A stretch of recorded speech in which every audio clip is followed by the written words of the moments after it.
Então, a própria teologia da prosperidade introduziu certas práticas dentro da igreja que não eram comuns.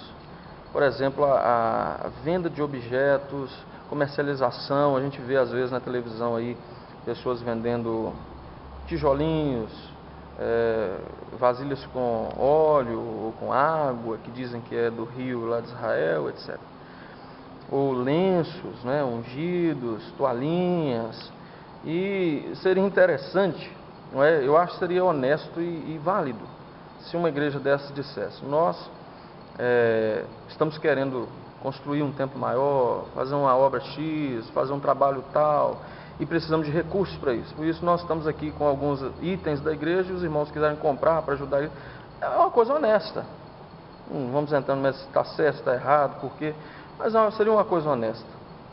Na verdade, no intuito de arrecadar o dinheiro das pessoas, usam desses artifícios, prometendo bênçãos através desses objetos, né?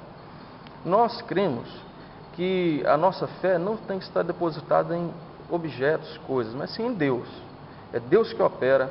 Às vezes uma pessoa chega, por exemplo, para mim, que sou pastor, para outros pastores: pastor, ora para mim, porque eu estou passando por isso e isso. Por que a pessoa não orou? Por que a pessoa não entrou no seu quarto e abriu seu coração diante de Deus, mas veio procurar um pastor? Porque acredita que o pastor tem algo diferente, que o pastor tem um poder diferenciado, e essas mesmas coisas passam para esses objetos que as pessoas fazem promessas em cima. Na verdade, nós entendemos que muito disso é a superstição das pessoas que é alimentada ali, não é? As pessoas vão manter sua fé em Deus? Vão, porque isso tudo está sendo atrelado à pregação sobre Deus, sobre a fé em Deus. Mas nós sabemos que não precisamos desses objetos, não precisamos desses artifícios, não precisamos dessa superstição de colocar a nossa fé e a nossa crença nesses intermediários, vamos dizer assim. Nós precisamos simplesmente olhar para Deus. É dele que vem as bênçãos, o cuidado, a proteção. Ele é a fonte de todas as coisas. O surgimento da igreja em células foi muito questionado e ainda é, mas não por causa dos grupos em si, é por causa de algumas coisas que estão no fundo, algumas teologias, né? Mas o funcionamento de grupos nas casas, chamam de células. A própria igreja presbiteriana não trabalha com a teologia básica daquele surgimento de igreja em células, mas ela trabalha com grupos nas casas. Muitas igrejas trabalham tendo grupos, chamando de grupos familiares, pequenos grupos, igreja nas casas, reuniões familiares, etc. Onde você faz o quê? Você aproxima pessoas, especialmente igrejas maiores, como você vê a 8ª igreja de Belo Horizonte, por exemplo. É uma igreja muito grande. Você vai visitar essa igreja, ou quer frequentar, você vai ter muita dificuldade de aproximar das pessoas, de conhecer gente, porque é uma igreja muito grande. Então, eles criam esses grupos nos bairros, onde as pessoas têm mais facilidade de estarem juntas ali, mais proximidade, e há uma casa ou algumas casas onde as pessoas vão se reunindo durante o mês, durante o ano, e vão criando esses vínculos, esses laços de amizade. Isso não tem problema nenhum. A própria igreja primitiva que nós falamos, ela começou funcionando em casas. A gente vê lá escrito que os apóstolos partiam o pão de casa em casa, tomavam suas refeições com alegria, singeleza de coração, e esse era o funcionamento básico. Como a gente disse, hoje nós temos templos, porque é uma facilidade, a gente tem que se reunir, fazer um culto maior, pessoas juntas para uma adoração comunitária, ouvirem a palavra de Deus sendo pregada, mas a igreja funcionando nas casas, com grupos, etc., isso não tem problema nenhum.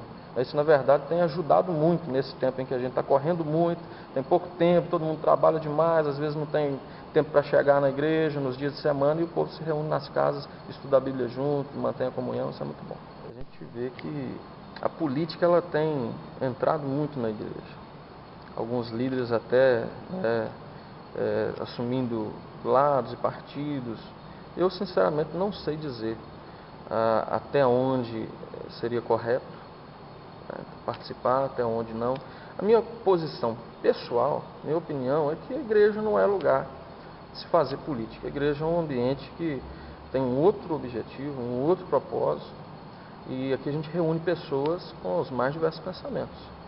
E a gente, como pastor, líder numa comunidade que tenha o privilégio de trazer a mensagem para as pessoas, nós usarmos dessa condição ali para poder fazer campanha e tal, eu acho que a minha posição particular é que não convém, não é certo. A gente pode entristecer e chatear as pessoas que participam conosco ali, têm pensamentos diferentes, mas eu acho que a igreja ela tem um papel político também.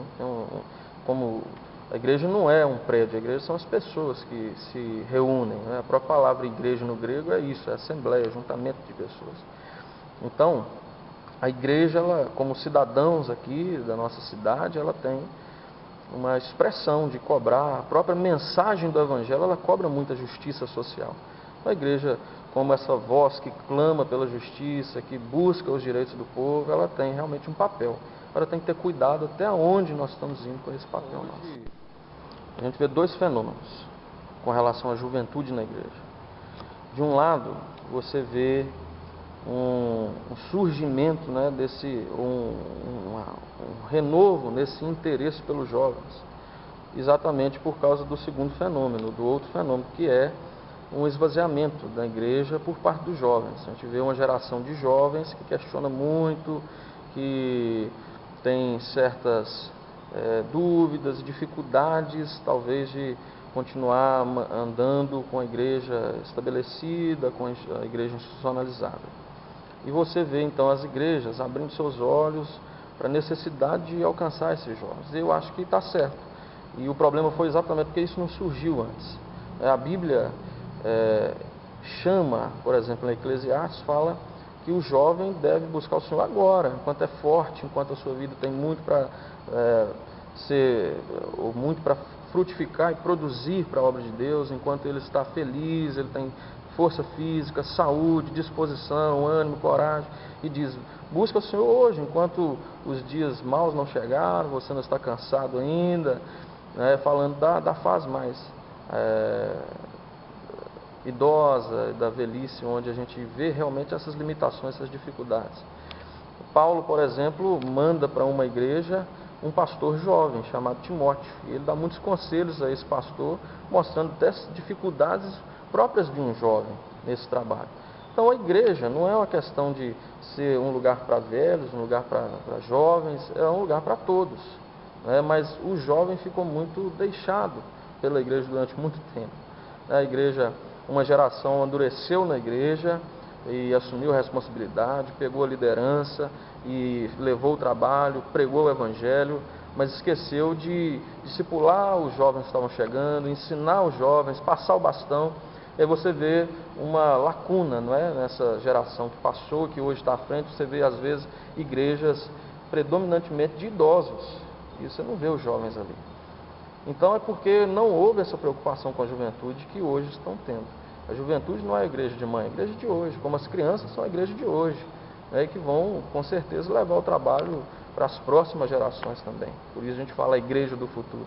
Mas a gente precisa dos jovens hoje na igreja, né, e o evangelho é para todos, é para os jovens, para as crianças, para os adultos, para os velhos. Então é uma ferramenta excepcional.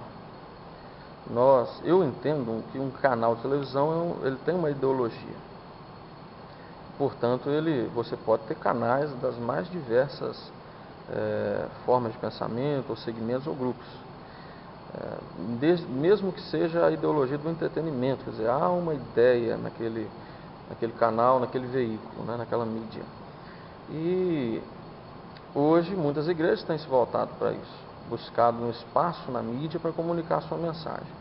Eu não vejo que há problema nisso, como eu disse a respeito da tecnologia, não há um problema no mecanismo, na ferramenta, na mídia em si. Há o problema na intenção de quem produz. Se há uma pregação errada, se há uma comunicação com motivações ruins, né, então você contamina todo o seu veículo, né, toda a sua mídia. Mas desde que haja uma preocupação séria, que haja uma ideologia séria, haja compromisso, haja ética, eu acho que é muito válido. Que nós estamos felizes, né, com essa oportunidade e parabenizamos o trabalho do portal Vox Leste por estarem preocupados em trazer informações relevantes para a sociedade. E a gente sabe que tudo que foi falado são temas atuais, temas importantes. De certa forma são temas polêmicos, né, porque há várias opiniões e opiniões que divergem bastante em alguns casos, e a gente procurou trazer um pouco do pensamento nosso, pensamento bíblico, pensamento da igreja, especialmente a Igreja Presbiteriana do Brasil, e nós, né, esperamos que seja útil a você que está ouvindo aí, que está acompanhando o portal, que essas opiniões talvez não tenham esgotado, certamente não esgotaram os temas, os tópicos, mas se deixou alguma ideia boa para você, a gente fica feliz com isso, né, e esperamos você aqui conosco. Nós estamos aqui na Rua Marechal Floriano, 2522, a Igreja Presbiteriana Filadélfia. Fica aí um abraço para o pessoal do portal Vox Leste e todo mundo que está nos assistindo aí.